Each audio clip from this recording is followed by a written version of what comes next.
So good afternoon to all the dearest one. How are you my dear children? आप लोग अच्छे हैं और मैं ऊपर वाले से प्रे करती हूँ कि आप लोग अच्छे रहें, हेल्दी रहें, सब लोग बिल्कुल आपके घर वाले, आपके पेरेंट्स, आपके सब लोग अच्छे रहें। मैं हमेशा आप सब के लिए प्रेयर करती हूँ बेटा, क्योंकि आप सब मेरे दिल के बहुत करीब हैं। चलिए अपन अपनी जर्नी को आगे बढ़ाते हुए ऑर्गेनिक केमिस्ट्री, जो कि बहुत ही बढ़िया ब्रांच है केमिस्ट्री की, अपन सब जानते हैं, उसमें अपना हेलो अल्केन हेलो अरीन काफ़ी आगे बढ़ चुका है। अपन लोग न्यूक्लियोफिलिक सब्स्टिट्यूशन रिएक्शन पढ़ रहे थे, मतलब रिएक्शंस ऑफ हेलो अल्केन पढ़ रहे थे अपन, जिसके अंदर आपने न्यूक्लियोफिलिक सब्स्टिट्यूशन रिएक्शन को बहुत डिटेल में पढ़े थे, सारे रिएक्शन जो थे। उसके बाद मैकेनिज़्म पढ़ी थी आपने, जिसके अंदर आपने देखा था ए मैंने पढ़ाया था या 1SN2 पढ़ाया था। सेकेंड लेक्चर में मैंने SN1 पढ़ाया था। उसी का थर्ड लेक्चर में मैंने प्रैक्टिस करवाई थी बढ़िया क्वेश्चंस की SN1 और SN2 के। अब उसके आगे जो चल रहा है, SN1 एक चीज़ हो गई, SN2 एक चीज़ हो गई, ये सब मैकेनिज्म के अंदर आ रहा है। अब जो थर्ड आ रहा है वो है stereochemical aspect of nucleophilic substitution reaction. Stereochemical aspect of nucleophilic substitution reaction, मतलब आप सोचो न्यूक्लियोफिलिक सब्स्टिट्यूशन रिएक्शन कब शुरू हुआ था।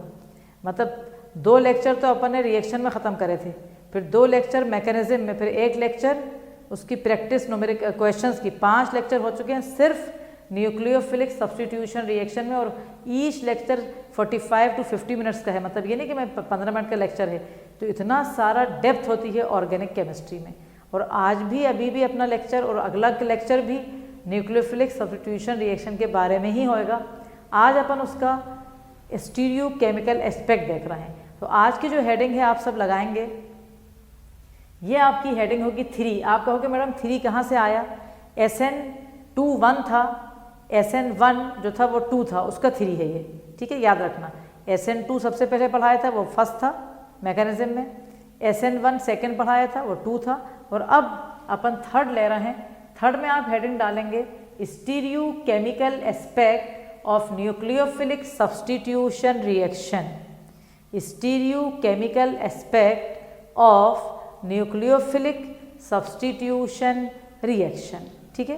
तो स्टीरियोकेमिकल एस्पेक्ट पढ़ रहे हैं अपन काय के? न्यूक्लियोफिलिक सब्स्टिट्यूशन रिएक्शन के स्टीरियोकेमिकल एस्पेक्ट को पढ़ना है। अभी आपको समझ में आएगा इसका मतलब कि स्टीरियो केमिस्ट्री, स्टीरियो आइसोमर, थोड़ा सा लास्ट ईयर अपन ने वो जो पढ़ा था चेयर फॉर्म, बोर्ड फॉर्म, वो होते हैं स्टीरियो केमिस्ट्री, उसी का थोड़ा अलग तरह का अब से अपन पढ़ेंगे। तो आई होप कि आपने हेडिंग, जो मेन हेडिंग है वो लिख ली होगी। इस हेडिंग में सब हेडिंग बहुत सी आएंगी, उसमें से पहली सब हेडिंग जो अभी आज पढ़ी जाएगी वो है ए। इस 3 का ए है plane polarised light, plane polarised light and optical activity. Plane polarised light and optical activity, bracket में आप लिखेंगे PPL, ये शॉर्ट फॉर्म है प्लेन पोलराइज्ड लाइट का। तो क्या है टॉपिक आज का? Plane polarised light and optical activity, ठीक है। अभी आप सब लोग पेन रख दें और पूरा अच्छी तरह समझेंगे मेरे साथ, फिर आपको बहुत अच्छी तरह क्लियर होगा कि इसका मतलब अपन पढ़ क्या रहे हैं। मैं आपको एक डिपेक्ट करती हूँ, एक छोटा सा प्रैक्टिकल करके। जैसे मान के चलिए ये मेरे पास एक प्रिज्म है, एक साइंटिस्ट था NICOL निकोल, तो उसके नाम से एक प्रिज्म जानते हैं, निकोल प्रिज्म। ये हमारी लाइट आ रही है ऑर्डिनरी लाइट। ऑर्डिनरी लाइट क्या होती है? जैसे सनलाइट मान लो, तो जो ऑर्डिनरी लाइट होती है वो हर डायरेक्शन में होती है। अपन सब जानते हैं कि ordinary light is always present या spread in all the direction. तो ये जो लाइट, ऑर्डिनरी लाइट आ रही है, जब ये जो पूरे डायरेक्शन में फैली हुई है, जब हम इसको एक निकल प्रिज्म में से पास करेंगे तो ये जो लाइट आएगी वो एक प्लेन में आ जाएगी, मतलब सीधी लाइट हो जाएगी। वो जो ऑल डायरेक्शन में थी ये बिल्कुल हमें सीधी दिखेगी, ऐसी स्ट्रेट में जा रही है। इस लाइट को कहा जाता है प्लेन पोलराइज्ड लाइट। मतलब धीरे धीरे करके अपन आगे बढ़ेंगे, टॉपिक बहुत डेप्थ में और डिटेल में चलेगा, बट शॉर्ट से स्टार्टिंग बिल्कुल 1 से कर रहे हैं अपन, या स्मॉल ए से, कि सबसे पहले हमें मालूम होना चाहिए कि प्लेन पोलराइज लाइट क्या होती है। तो क्या होती है प्लेन पोलराइज लाइट बेटा? जो ऑर्डिनरी लाइट होती है, जो स्प्रेड होती है in all the direction, when this light is pass through Nicol prism then it come in one plane and this light is known as plane polarised light. अभी इतना सिर्फ पढ़ा है, उतना ही लिखेंगे, फिर आगे अपन एक एक पॉइंट को समझाते जाएंगे और लिखते जाएंगे। तो सब लोग न्यू लाइन से लिखेंगे। ये आप लिख चुके हैं plane polarise light and optical activity, अभी आगे आता है। अभी प्लेन पोलराइज लाइट के बारे में पहला पॉइंट पढ़ाया जा रहा है। अभी एक दफ़ा देख ले मैं क्या लिखा है, फिर आप लिख लीजिएगा।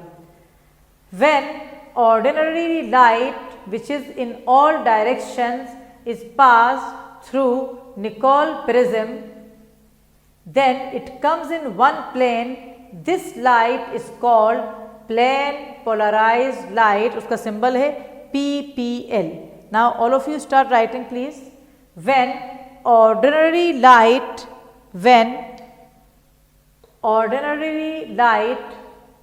which is in all directions, when ordinary light which is in all directions is passed through Nicol prism, is passed through NiCOL Nicol prism, then it comes in one plane, फिर वो आ जाएगी एक प्लेन में, then it comes in one plane. This light is called PPL और plane polarized light. ठीक है, so समझ आ गई सबको प्लेन पोलराइज लाइट कि when ordinary light is pass through a Nicol prism and ordinary light is in all direction, then when it come from the Nicol prism it come in one plane and this light is given by the name plane polarise light. Short में अपन उसको PPL कहेंगे। अब फिर pen रख दें और समझने जरा अच्छी तरह, बहुत समझने का टॉपिक है। सेकेंड क्या है कि जैसे ये लाइट, ये मेरा हाथ है, ये निकल प्रिज्म है, इसमें से ये लाइट आई और ये लाइट वन प्लेन में आ गई, तो ये प्लेन पोलराइज लाइट आ गई। अब मान के चलिए यहाँ पर एक कंपाउंड, मतलब कोई भी कंटेनर है, बीकर है या कोई भी कंटेनर है, उसमें मैंने सॉल्यूशन ऑफ अ कंपाउंड रखा है। एक कंपाउंड है कोई सा भी, उसका सॉल्यूशन मैंने उसमें डाल दिया है और उसमें से मैंने लाइट को पास करा। ठीक है, ये जो प्लेन पोलराइज लाइट प्रिज्म में से आई उसको मैंने पास करा काय में, इन अ सॉल्यूशन जिसमें एक कंपाउंड, ऑर्गेनिक कंपाउंड रखा है। अगर बेटा ये लाइट सीधी निकल गई, ऐसी उस कंपाउंड में से ये लाइट सीधी निकल गई, तो वो कंपाउंड ऑप्टिकली इनएक्टिव होएगा। ऑप्टिकल क्यों कहा? क्योंकि लाइट है, ऑप्टिक्स। अगर वो लाइट कंपाउंड में से निकल के सीधी निकल गई, कुछ नहीं, कहीं मुड़ी मुड़ी नहीं, रोटेट नहीं हुई, तो वो कंपाउंड में क्या होगा? ऑप्टिकली इनएक्टिव, मतलब लाइट से वो रिस्पॉन्ड नहीं दे रहा होगा। लेकिन अगर ये जो लाइट आ रही है, ये जब कंपाउंड में से पास हुई तो रोटेट हो गई, या तो सीधे हाथ पे, या सीधा हाथ जा रहा है, या रोटेट हो गई उल्टे हाथ पे, कहीं भी रोटेट हो गई, सीधे हाथ पे या उल्टे हाथ पे, तो इस लाइट को कहा जाएगा, या सॉरी इस कंपाउंड को कहा जाएगा ऑप्टिकली एक्टिव कंपाउंड। समझ आ रही है मेरी बात? तो उस कंपाउंड को क्या कहा जाएगा बेटा? Optically active compound. समझ गए? अब अगर वो कंपाउंड से लाइट निकल के सीधे हाथ पे जा रही है, तो ग्रीक में सीधे को डेक्स्ट्रो कहते हैं। ये ग्रीक ने निकाला तो उन्होंने डेक्स्ट्रो नाम दिया। रोटेटरी यानी रोटेट होना। तो अगर PPL कंपाउंड में से राइट हैंड साइड पे जा रही है तो उसको कहेंगे अपन, उस आइसोमर को, मतलब ये ऑप्टिकल आइसोमर बनेंगे। तो अगर वो सीधे हाथ पे जा रही है तो अपन उस ऑप्टिकल आइसोमर को कहेंगे dextro rotatory, symbol small d या प्लस। अगर वो लाइट लेफ्ट हैंड साइड पे जा रही है तो वो कंपाउंड ऑप्टिकली एक्टिव है और वो लाइट लेफ्ट हैंड के लिए कहा लीवो। लीवो जो टर्म है वो इंग्लिश में लेफ्ट होता है, और लीवो रोटेटरी यानी लाइट कंपाउंड में जा रही है, वो कंपाउंड लाइट को रिस्पॉन्ड कर रहा है, यानी ऑप्टिकली एक्टिव है और वो लाइट को लेफ्ट हैंड पे ले जा रहा है, यानी लीवो रोटेटरी, और उसका सिंबल स्मॉल l होएगा या माइनस। अब ये जो डेक्स्ट्रो रोटेटरी है और लीवो रोटेटरी है, ये दो जो आइसोमर है इन्हें कहा जाता है ऑप्टिकल आइसोमर। और ये कब होते हैं? ये जब होते हैं जब कंपाउंड ऑप्टिकली एक्टिव होता है। कौन सा कंपाउंड ऑप्टिकली एक्टिव होता है? जो लाइट PPL को रोटेट करता है। और फिर और भी कंडीशन है जो आगे आएंगी कि लाइट को रोटेट कौन करता है, कौन सा ऑप्टिकल एक्टिव कंपाउंड, वो अपन आगे पढ़ेंगे। तो आपको लग रहा है कि समझ में आ गया होगा। अब आप लिखेंगे, लिखते लिखते मैं और समझाती जाऊंगी। तो अब अपन नेक्स्ट स्टार में लिखेंगे अपन अपन ने लिखा अभी कि वो लाइट जो निकली वो प्लेन पोलराइज लाइट। अब अपन लिखेंगे कि लाइट जब कंपाउंड में गई, सॉल्यूशन ऑफ कंपाउंड में, तो उसको अगर वो रिस्पॉन्ड कर रही है तो वो ऑप्टिकली एक्टिव है। तो लिखेंगे आप दिस पीपीएल यानी plane polarise light when pass through solution, this PPL when passed through solution of compounds, this PPL when passed through solution of compounds, and if the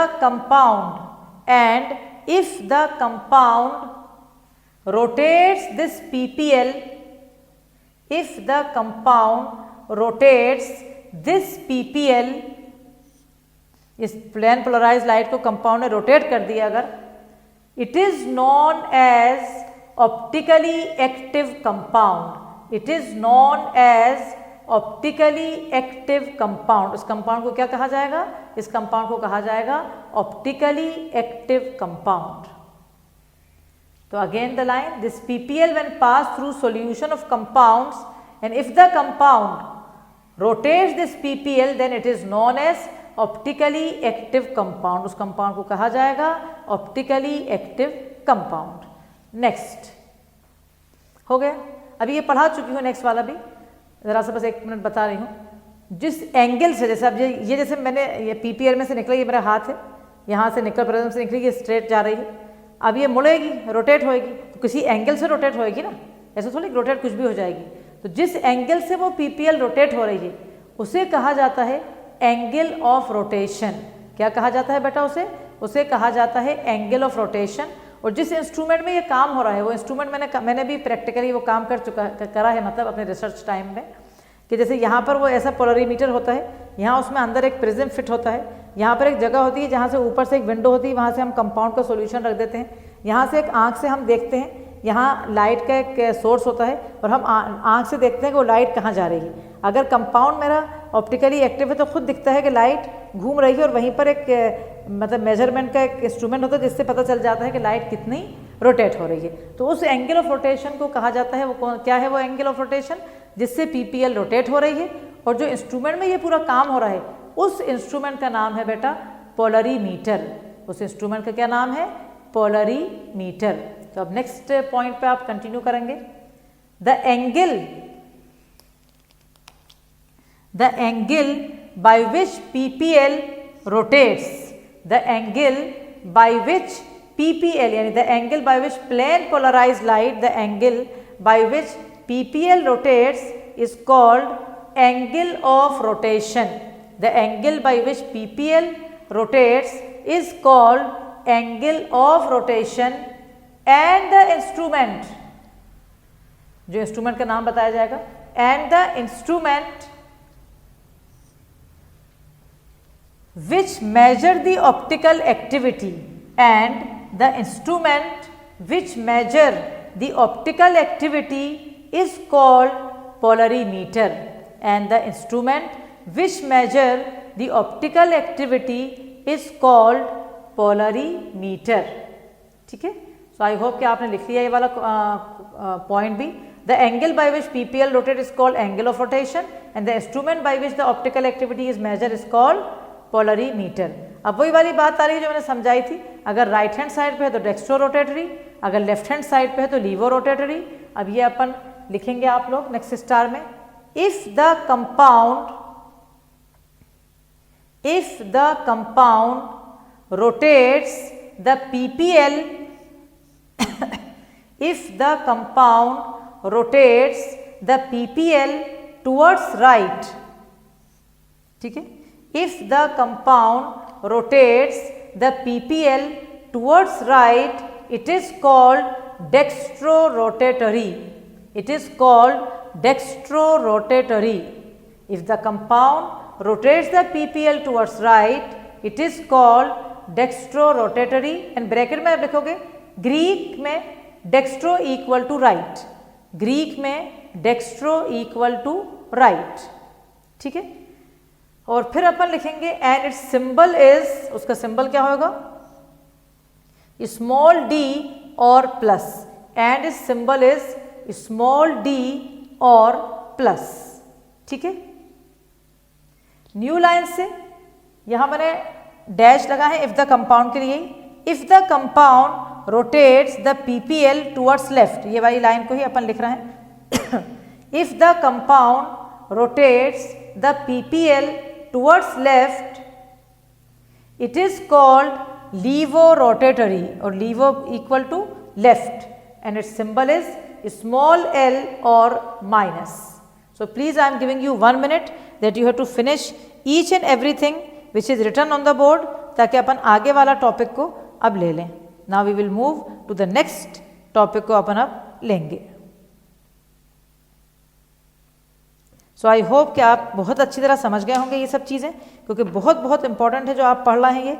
और इसी के आगे अब अपन आगे निकलना है, इसके आगे जस्ट अपन पढ़ेंगे, लेकिन एक दफ़ा जब तक ये मैं बोर्ड मिटा रही हूँ, जब तक एक दफ़ा फटाफट आप दिमाग में बिठा लें कि आपने अभी ए वाला पढ़ा है बस, मतलब we are discussing stereo chemical aspect of nucleophilic substitution reaction and we have finish the first part in this, that is we have given the symbol A, that was plane polarized light and optical activity, है ना।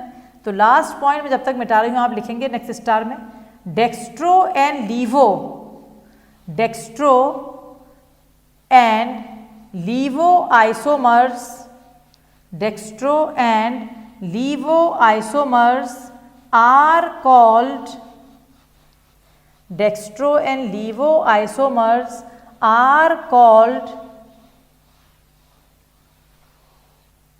optical isomers. Dextro and levo isomers are called optical isomers. तो ये हमारा A हो गया। अब हम B की तरफ जा रहे हैं। B में जब हम जाएंगे बेटा तो हम लिखेंगे next heading molecular asymmetry, molecular asymmetry, ये हमारा B होएगा।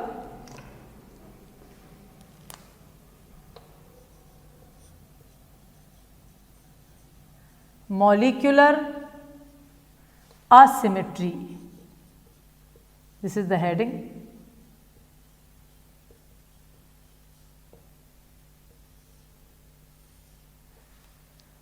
जरा सा पेन रखेंगे और ध्यान से सुनेंगे जो मैं समझा रही हूं आपको। Listen to me carefully. आप सब लोग जानते हैं कि मैंने अभी आपको समझाया कि पोलरीमीटर में जब पीपीएल जाएगा ऑर्गेनिक कंपाउंड के सॉल्यूशन में, तो वो लाइट को अगर मतलब ऑप्टिकली एक्टिव है तो रोटेट करेगा। अब यहाँ पर ये मतलब कॉन्सेप्ट और क्वेश्चन आ रहा है कि कौन सा कंपाउंड है जो लाइट को रोटेट करता है, मतलब कौन सा कंपाउंड है जो ऑप्टिकली एक्टिव है, जब तो वो लाइट को रोटेट कर रहा है। तो उसके लिए हम अब चर्चा करेंगे वो कंपाउंड जो एसिमेट्रिक होता है। एसिमेट्रिक क्या मतलब वो, ये एसिमेट्रिक वर्ड क्या आया? जैसे मैं आपको बहुत छोटी सी एग्जांपल बता रही हूँ, एक मिनट। जैसे मान के चलिए एक अल्फ़ाबेट है या बॉल है, ओ है ना, ओ जैसे अभी कुछ लिखेंगे नहीं आप, ये ओ है, ओ कह दो या एक बॉल कह दो।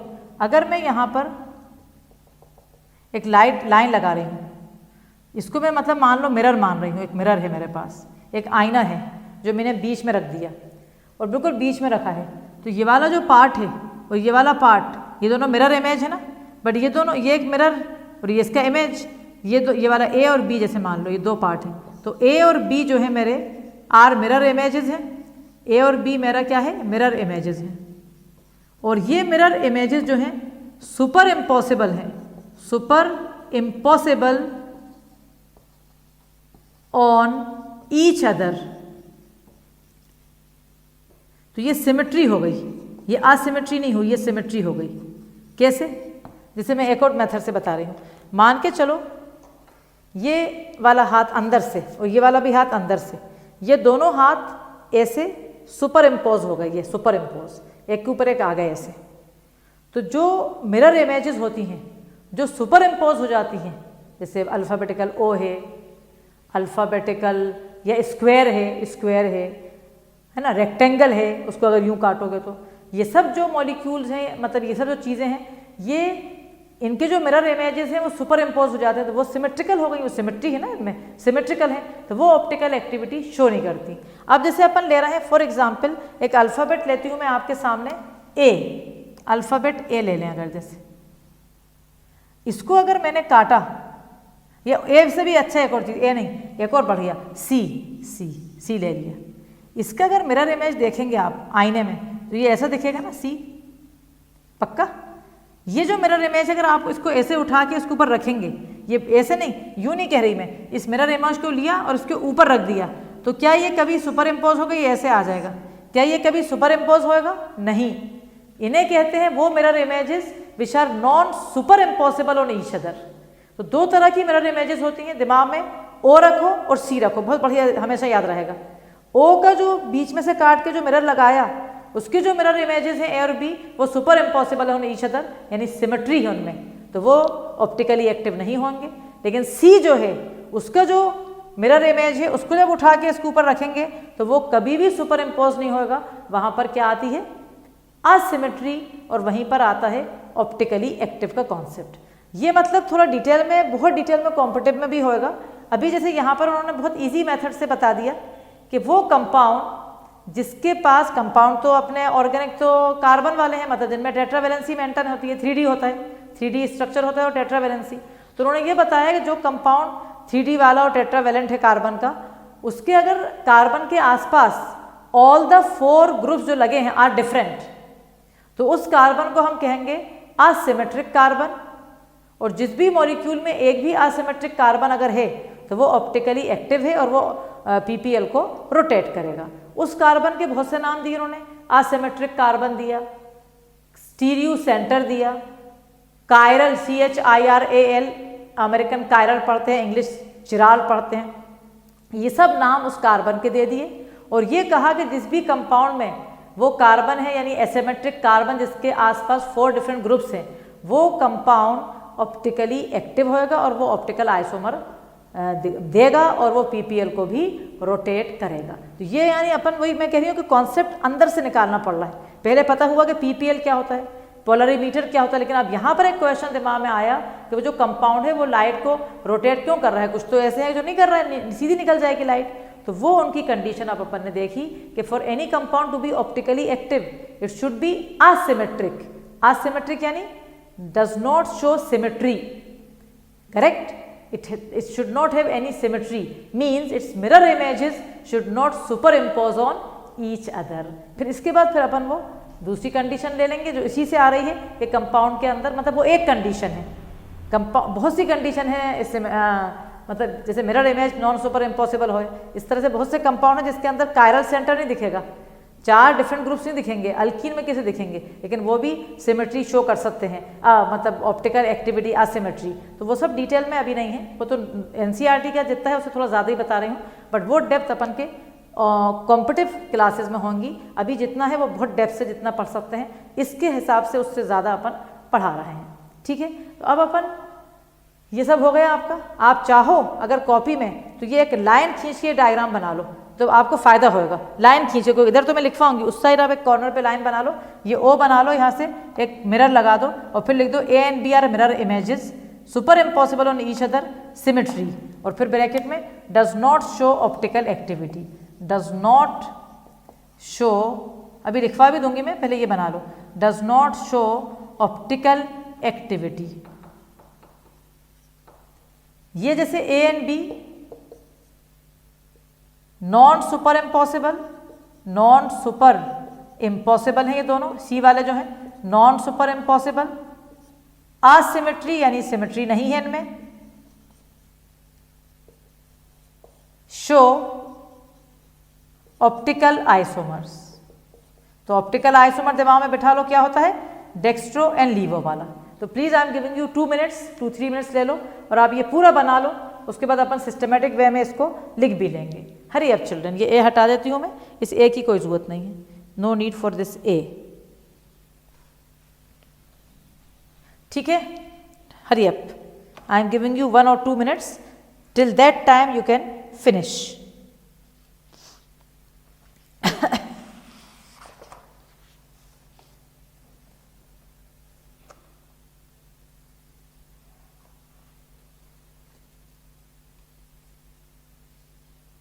हो गया?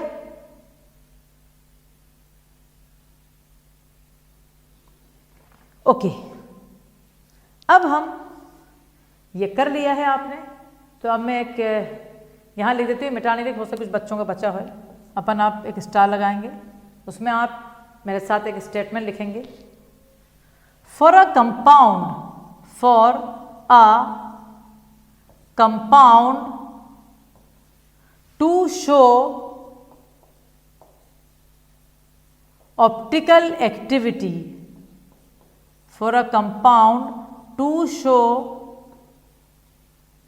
for a compound to show optical activity, it should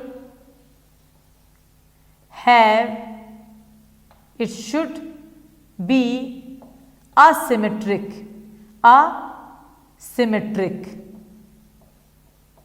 underline करो asymmetric को। For a compound to show optical activity, it should be asymmetric. Means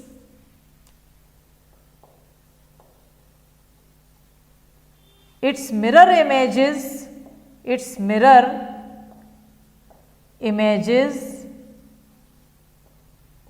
should not be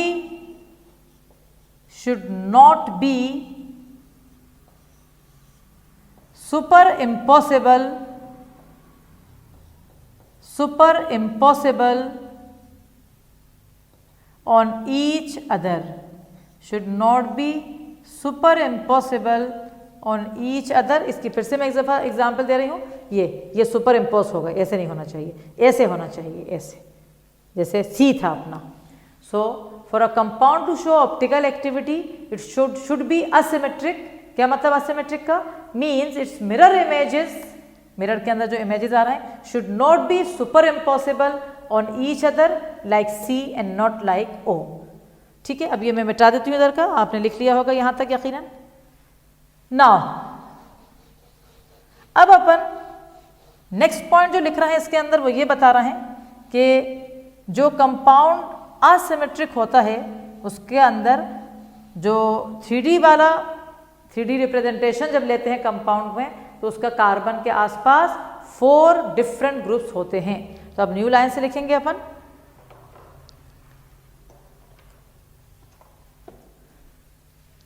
again star, ये सब स्टार में जा रही हैं चीजें। For a compound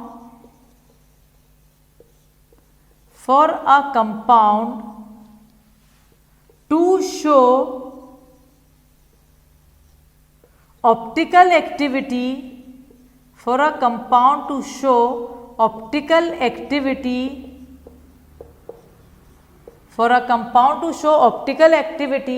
and to be asymmetric,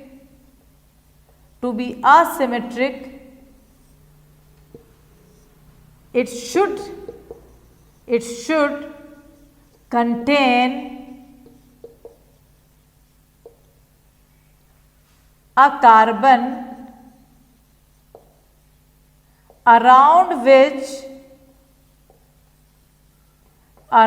which 4 different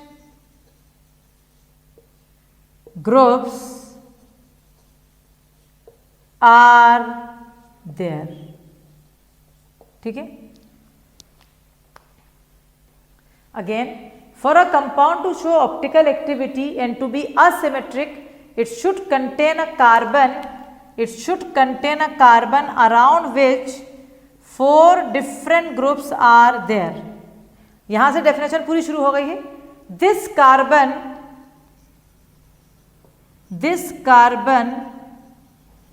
is called CHIRA, English chiral पढ़ते हैं, American chiral पढ़ते हैं। This carbon is called chiral carbon atom. ठीक है, और 2-3 नाम है उसका, और असिमेट्रिक कार्बन एटम और असिमेट्रिक कार्बन एटम और stereo centre. So all these are the name for the same carbon. So for a compound to show optical activity and to be asymmetric, it should contain a carbon around which 4 different groups are there. This carbon is given by the name chiral carbon atom or asymmetric carbon atom और stereo centre. और यही definition पूछ सकते हैं अलग से, define asymmetric, ये उसकी डेफिनेशन है. Hurry up children, can you finish it very fast. अभी मैं बना भी दूंगी इसको कि कैसे इसको बनाते हैं या कैसे ये दिखता है हमें.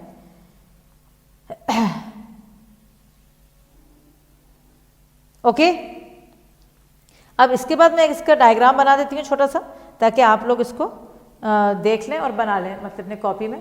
ये अपन डायग्राम एक बना रहे हैं. ये अपन ने कार्बन लिया, सपोज ये कार्बन ले लिए, इसके आसपास ये 3D में कार्बन आ गया. अब 3D रिप्रेजेंटेशन में इसके आसपास 4 ग्रुप लगे हैं. एक ए हो गया जैसे, एक अलग है बी, एक सी, एक डी, मतलब all the 4 groups are different उसके आसपास. और यहाँ पर उसमें अपन इसमें एक स्टार लगाएंगे और ये बता देंगे कि ये कार्बन का नाम क्या है, चिराल कार्बन एटम. जल्दी से आप बना लें ये डायग्राम. इस डायग्राम को देख के फटाफट आपके दिमाग में बैठ भी जाएगा और आपको समझ भी आ जाएगा, अच्छा लगेगा, क्योंकि इजीली डायग्रामेटिक रिप्रेजेंटेशन से जो भी चीज़ बताई जाती है वो बहुत अच्छी तरह हमें समझ में आ जाती है. सो आई होप कि आपको ये बी जो है मॉलिक्यूलर असिमेट्री समझ में आया. और इसी जैसा अपन अभी आगे यही असिमेट्री की बारे में ही बात करेंगे. अपन आगे अपनी जर्नी को ले जा रहे हैं stereo chemical aspect of nucleophilic substitution reaction में. तो we are still discussing stereo chemical aspect of nucleophilic substitution reaction. ठीक है बेटा, अब हम इसके आगे आपको ले जा रहे हैं अपनी जर्नी में, जो कि 3 आएगा, कायरल ऑब्जेक्ट्स एंड चिरलिटी. सी आएगा, ये सी हमारा आ रहा है कायरल ऑब्जेक्ट्स. इसके बारे में मैं डिस्कस कर चुकी हूँ, अभी से बना समझा भी दिया था, लेकिन अलग से एक हेडिंग से पढ़ लेंगे. Chiral objects and chirality. अब आप उसको चिरलिटी कहो, आप उसको किरलिटी कहो, वो आपके ऊपर है कि आप इंग्लिश जैसा बोलना चाह रहे होगे, American. This depends upon you. एक बार समझे मेरी बात. कायरल ऑब्जेक्ट होता क्या है? कोई हमसे पूछ रहा है भाई कि कायरल ऑब्जेक्ट बताओ. कायरल ऑब्जेक्ट होता क्या है? जो लैग करता है मॉलिक्यूलर सिमेट्री, जो सिमेट्रिकल नहीं होता. सबसे बेस्ट एग्जाम्पल है हमारे हाथ. अगर मैं ये वाला हाथ का मिरर इमेज देखूंगी तो बताएं कैसा आएगा? उल्टा, ऐसा नहीं आएगा. ये वाला हाथ और ये वाला हाथ मिरर इमेज में बेटा ऐसे लगेंगे, देखो ऐसे ऐसे. ये कभी भी जिंदगी भर सुपर इम्पोज नहीं होंगे. ये 3 उंगलियां भी नहीं हो रही, ये तो बिल्कुल ही अलग है. तो our hands are a best example of chiral objects. तो what are chiral objects children? Objects which lack molecular symmetry. उनमें सिमेट्रिकल नहीं होते वो. उनके mirror images are non super impossible on each other. These objects are given by the name chiral objects. तो आप एक definition डाल दें जल्दी से. कायरल ऑब्जेक्ट्स की डेफिनेशन में डिक्टेट कर रही हूँ, फटाफट लिख लेंगे. Objects which lack molecular symmetry. Objects which lack molecular symmetry are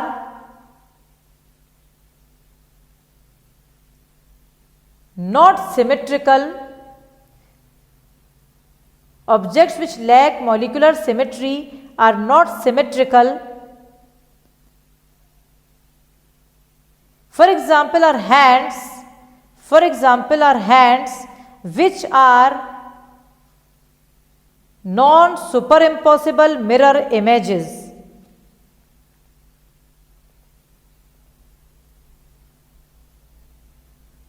Okay, are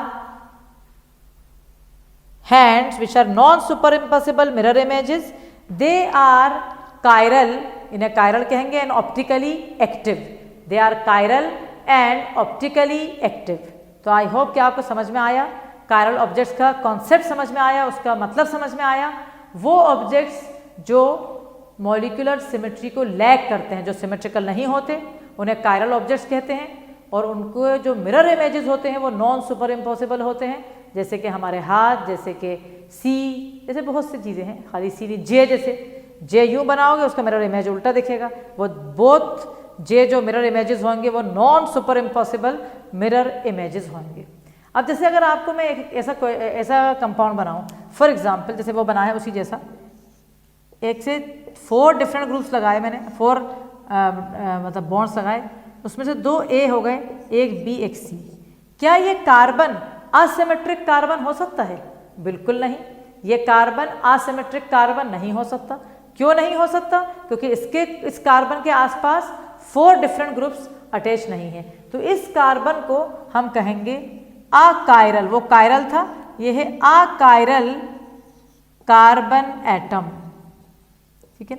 और ये ऑप्टिकली इनएक्टिव आइसोमर देगा, ये इसके अंदर लाइट पीपीएल सीधी निकल जाएगी, ऑप्टिकली इनएक्टिव। और अगर मॉलिक्यूल होगा तो इस पूरे मॉलिक्यूल को हम कहेंगे अकायरल मॉलिक्यूल। तो आप प्लीज़ ये जल्दी से बना लें, और जो मैंने लिखा है इसके नीचे इधर कॉर्नर पे सब आप लिख लें अपनी कॉपी में। Please do the needful very fast because it is very very important. Okay, तो अगर हम इसके अंदर जैसे आपसे कहें कि नहीं हमें तो आप वो बताइए, इसके अंदर मतलब आपने लिख दिया बट हमें एक डेफिनेशन भी चाहिए, तो वो भी मैं दे रही हूँ, पहले आप बना लो कि ये कार्बन जिसके आसपास 4 डिफरेंट ग्रुप्स नहीं हैं वो अकायरल कार्बन होता है, और वो लैक करता है सिमेट्री, वो ऑप्टिकली एक्टिव नहीं होता, बल्कि वो क्या होता है, ऑप्टिकली इनएक्टिव। तो अब अपन लिख सकते हैं यहाँ पर अकायरल ऑब्जेक्ट के बारे में, स्टार्ट करिए न्यू लाइन से, objects in which chiral carbon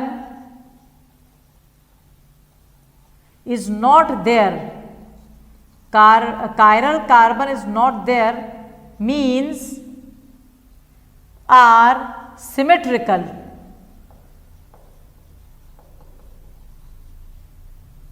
also their mirror images are superimposable.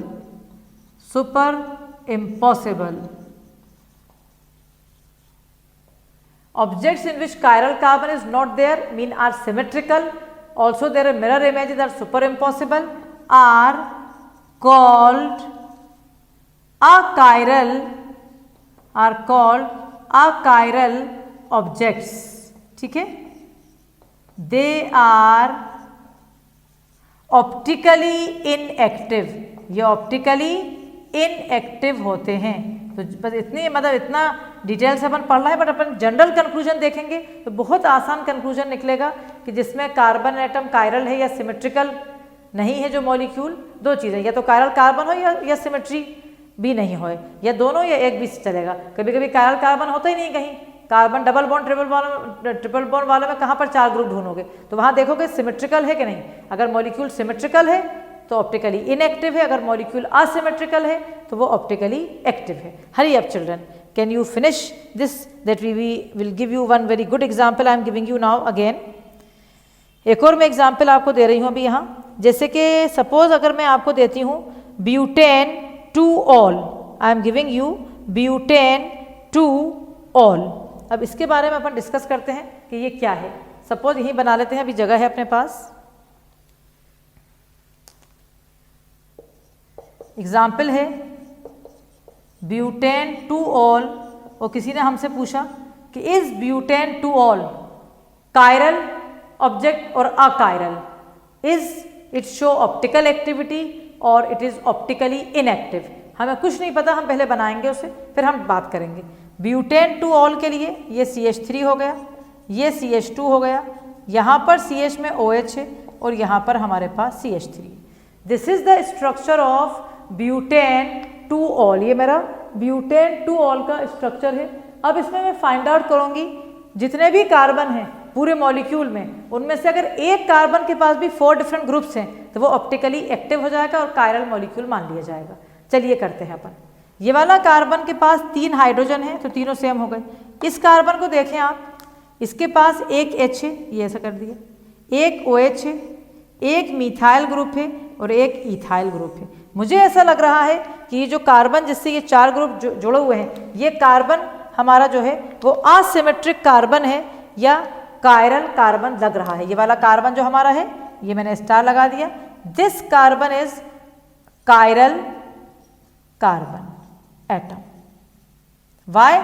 Because 4 different groups are attached. One is OH, one is methyl, one is H and one is ethyl. So butane 2-ol is chiral object या molecule and show optical activity. बना ले, पूरा ऐसा बना ले, फिर एक line लिख लेंगे इसके जस्ट नीचे।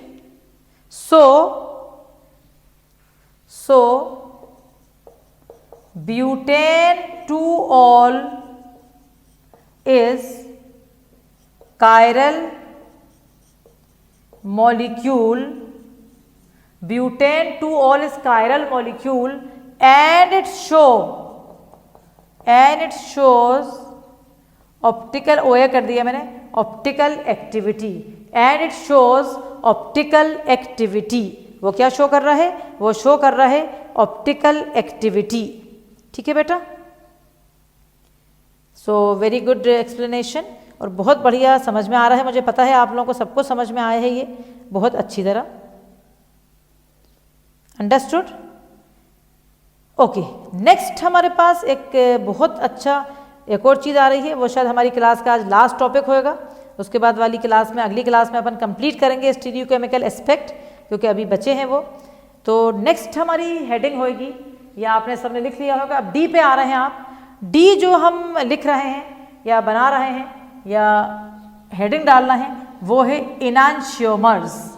डी क्या है उसके मैं अभी स्पेलिंग लिखती हूँ आपके सामने। D is enantiomers. Let us write the heading for the stereochemical aspect, D part, enantiomers. Enantiomers पहले ज़रा सा समझना पड़ेगा, फिर अपन इनको लिखेंगे। अब ये इसी सब चीज़ एक से एक रिलेटेड है, कोई चीज़ अलग नहीं पढ़ना है आप, each and everything is related. अब ये एनांशियोमर्स क्या चीज़ है, ध्यान से सुनेंगे। पहले आपके पास ये एक कंपाउंड है, ये उसका मिरर इमेजेस है, ठीक है। अगर उसके mirror images non super impossible है ना, यानी ऑप्टिकली एक्टिव है, सिमेट्री नहीं है उसमें, तो वो डेक्स्ट्रो एक होएगा और एक लीवो होएगा। एक आइसोमर डेक्स्ट्रो होएगा उसका और एक लीवो होएगा, समझे। जो मिरर इमेजेस है ना वो डेक्स्ट्रो लीवो ही होते हैं, डेक्स्ट्रो का मिरर इमेज लीवो होता है। तो अगर मेरे पास ऑप्टिकल आइसोमर्स हैं which are non super impossible on each other, ठीक है, which are non super impossible in each other and having same physical properties, having same chemical properties, only they differ, like each and everything is same, only they differ in the type of rotation. One isomer rotate the light towards right hand side, dextrorotatory, and the other rotate the light towards left hand side, that is levorotatory. Such isomers are called क्या कहा जाता है उन्हें? Enantiomers. समझ गए? तो dextro and लीवो isomer को क्या कहते हैं? एनांशियोमर्स। वो non super impossible mirror images होना चाहिए, वो फिजिकल प्रॉपर्टी सेम होती है, उनकी केमिकल प्रॉपर्टी सेम होती है, डी और एल इनका सिंबल है या प्लस या माइनस, और वो आपको एनांशियोमर्स के नाम से जाने जाते हैं। तो ये अपन अब डेफिनेशन लिखेंगे और यहाँ पर लिखो आप एनांशियोमर, जहाँ आपने लिखा है बेटा वहाँ very very very very important लिख दो, क्योंकि ये बहुत ज़्यादा इंपॉर्टेंट चीज़ है जो आपको पढ़ाई जा रही है, क्योंकि ये बहुत ज़्यादा आ चुका है एग्ज़ाम में और इसके बारे में अपन को मतलब बहुत अच्छी तरह मालूम होना चाहिए कि ये होते क्या है, इनकी डेफिनेशन भी रटी होना चाहिए। तो अपन ने स्टार लगा चुके हैं अपन इम्पॉर्टेंट के लिए। अब अपन लिखेंगे सब लोग साथ मेरे, they enantiomers they are stereo isomers, they are stereo isomers which are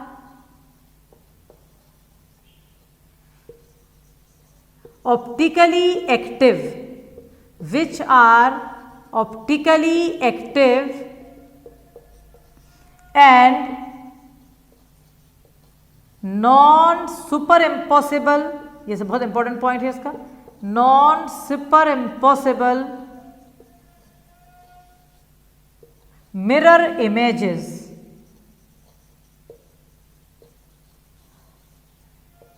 again. They are stereoisomers which are optically active and non-superimposable mirror images. They have same physical and chemical properties. They have same physical and chemical properties. They differ only